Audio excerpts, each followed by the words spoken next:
breast cancer is typically thought to be a woman's disease, but less than 1% of men develop breast cancer.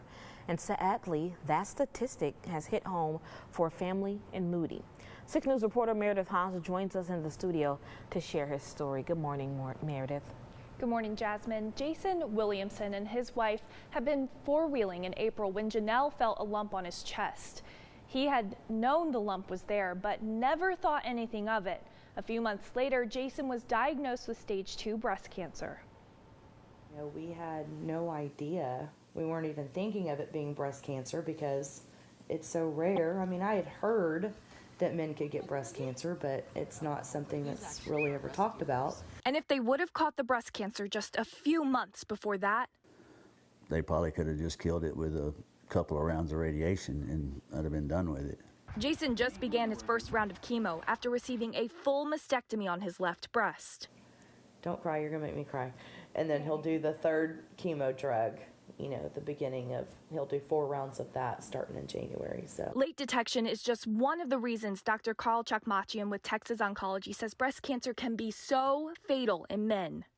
We do know there are certain genes that can predispose men and women to breast cancer. Other risks include age and medical conditions that raise men's estrogen levels.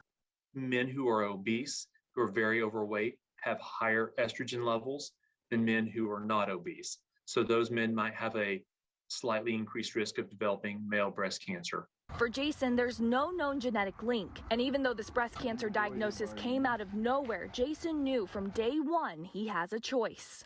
I think a whole lot of it is just how strong you are and how mentally strong you are and your mindset. He still gets out to take care of the horses and continues to work every day to provide for his 5 children and wife. I'm the guy that's going to get up every morning and I'm going to send everybody a good morning. Have a great day. Post on Facebook and hashtag it with Cancer Can't Stop Me. And one day, very soon, he will ring that bell. I'm ringing that bell off the wall. Now, while Jason and his family go through this, they're making sure to get the word out. They want all men to know that they can get breast cancer too. And the sooner they check for it, the sooner they can act. Jasmine. Okay, thank you, Meredith. A lot of good information there, and we wish him all the best.